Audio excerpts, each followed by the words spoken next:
Hello Minecrafters, it's Skyraider again, today with the second tutorial on auto farming methods. So yeah, we'll be getting to the Let's Play soon, don't worry about that. Be pretty soon when I upload that again. Fix my mic. Alright, can you, hope you can hear me fine. So, um, yeah. These are two farms. There's not very much growing on this at the moment, but here I'll just show you what it does. So normally you'd put like a cage over that, and then it would force all the melons and the pumpkins that you grew down. Which, and sometimes they get caught up here, so you would just walk out in here, collect them, and walk out. And it does not destroy the plants. So yeah, normally you could get up to a stack of melon. If you did melons on both sides, you get a stack of melons, and well, you get 14 pumpkins off of this design. And this over here is a wheat farm, which it's a little different than most of the automated ones that just break the wheat. It actually carries all the wheat to this position. I haven't exactly got it tinkered with yet. I'll try to do that during this tutorial. But see, to wash all it down into the canal, I think I'm going to have to put a water area in the back too, because or else you have to press it twice. So it's kind of a problem. But unless you don't mind, if you like put the button close. But yeah, so what it does is all everything that gets harvested flows into this main collection area and flows into this pocket where you walk down and you collect it all. And yeah, so that's how that works. So we'll just get this going real quick. No. And so really now doesn't take that much to build this thing. We'll do this the wheat farm first. So don't need very much. It's pretty much a pretty simple process. If I sound kind of staggery, I'm really kind of out of it today. So, oh yeah, I use half slabs over it because it looks better. So, say, um, yeah, I'm kind of sorry for the jumping around. Like I said, I'm out of it. So really, what you would just do at first is this is the first corner of it. Then you would like don't do that. So you make an area that you want your farm to be. So say this is how big you want your farm to be. You would just put water. You would get water. You would put it in this area and just fill this completely up. So then you cut. Well, not this side. Cover this area with half slabs. And then, since I'm making this so small, you're gonna have to do something a little different with the collection point, because the way I have it over there is it's at the 8 block limit for water to spread. So you might have to do it a little differently. So when it comes to this point, you will you want to have a center because it looks better, and plus a better collection if you have a center point. So you put a sign like right there. If you're gonna make a small one, do keep in mind that it can only be 8 blocks wide on each side, or else the water flow will it just won't work. So so if it flows all right there, say so just make a small stairway.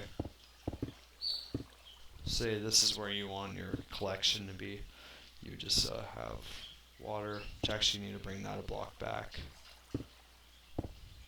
So you would have it like that, and then that's that's really it for this part. So then you would take this, which yes, it needs to be this high, or else it does not work properly unless you put an inverter up top. But otherwise, it has to be this tall. This is the minimum height unless you put an inverter on the top. And you don't have to do that. It just takes up less space, uses less resources. So I prefer it. So really, the only thing you have to do now is you just have to have a dumping station, which on most wheat farms you only have like 2 spots because you normally walk on and collect it. But the way this one works is since it flushes it all to you, you have to have water on the whole area. So just make a small flow area like this. Fill it with water. It doesn't really matter if water spills in right now. Give them all repeaters, because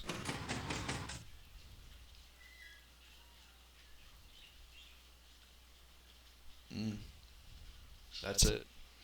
So yeah, pretty simple. Um, you could do a lot more. You can make it bigger. I'm just doing it simple for the sake of, it's a tutorial, and I don't have very much time to demonstrate what it does.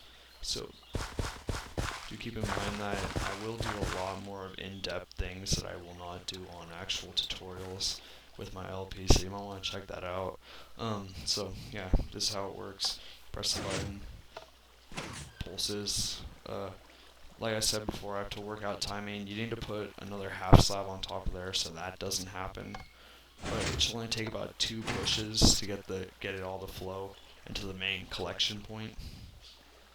And after it does that, anything that's in these canals flows to here, and you step in right here. And then you can collect the goodies.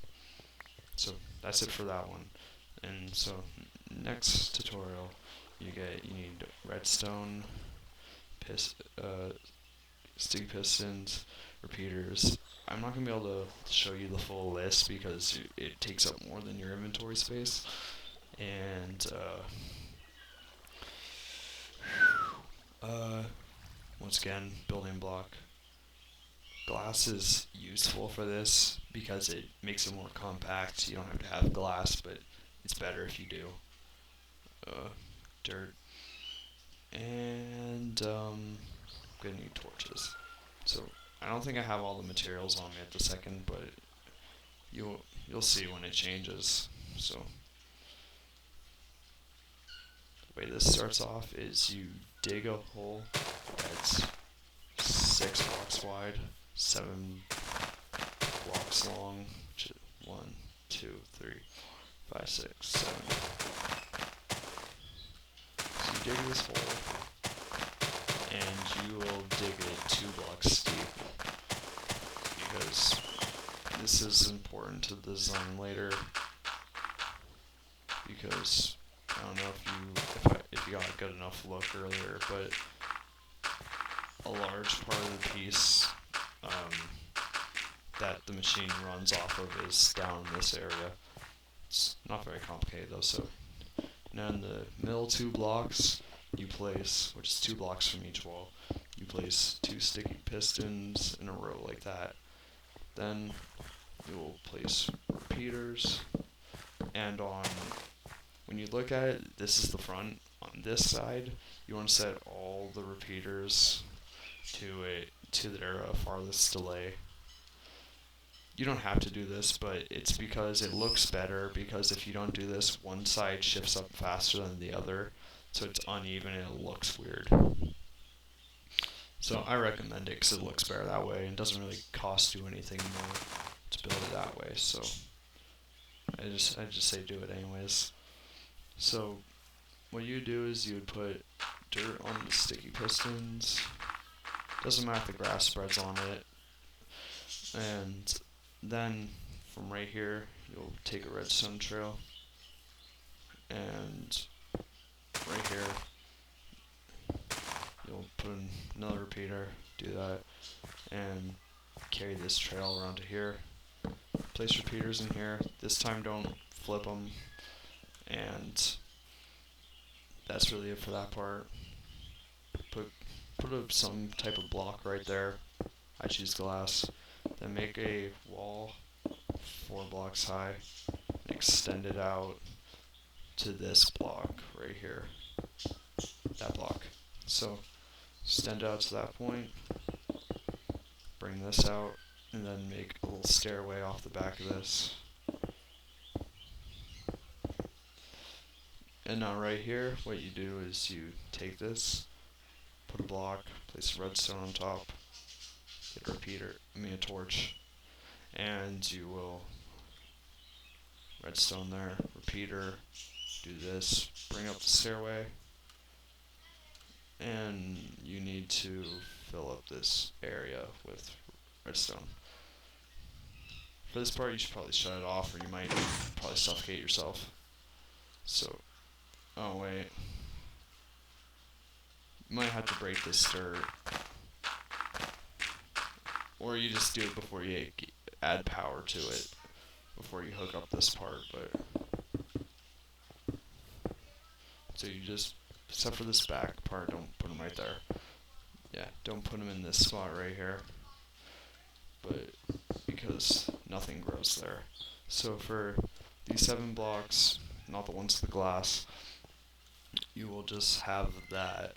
You'll put pistons on top, and then if you had to remove this dirt, put it back. Yeah, so that's all I have to do there. And so this is really practically done now. All you have to do is you don't have to put glass here, but you do have to put it right at this corner right here and this corner, because glass does not cut off a redstone trail. So it keeps the design more compact, and it also keeps the water from spilling in. Which, yeah, if you're wondering about how it's gonna grow, this is a water catching area, and what you do is now you need to put dirt against the side here, because this is where the plants grow, and the melons and stuff grow in the middle. So then you build that. Make sure your glass is in there. You'll have to run your wiring. I did it on the first one. There's a missing piece of glass and it washed out all the repeaters. So yeah, so you do that. Put water in this back area, which this is the delivery system. It sends the melons to you. So this is done. All you have to do now is you just have to get. All you have to do is get your hoe, get your seeds, and you just don't fertilize that part. That doesn't do anything. I don't think it helps at all. I had to do some research on that, but oops. Because I put glass under there. That's a good reason to have the glass there, just to break these. So plant your seeds. And all I have to do now is wait for them to grow. Either that or bone meal them. And eventually they'll start growing like this. And when you flip the lever, it would do that, and you just stand right here. You get all the items. Anything that didn't get landed up here, you just walk in the water canal and you collect it. But yeah, so just to show it in action, we'll go to this one. Yeah, and by the way, to have enough light, there's enough light during the day, but if you want to grow all night long and stuff, all times a day, you want to put glowstone here. So yeah. So that's the best. It helps it grow faster during the day. And so when you do this, which do keep in mind, there was no melons grown and no pumpkin, so you're not gonna really get much until it all grows. Like I said, occasional melon or something will fall up there. Yeah. I don't know, do keep in mind, if you do play the Xbox 360 edition, all these things do work in it. It's actually where I did the testing for all this, because I just got my computer. So yeah, this actually works better on Xbox. But anyways, so yeah, that's it for this tutorial. Thank you for watching, and I will see you guys next time. And I'll also, pretty quickly, I'll start releasing more tutorials. Not exactly sure on what yet, but I have a bunch of ideas. I just gotta choose. So yeah, thank you for watching. Sky Raider. Bye.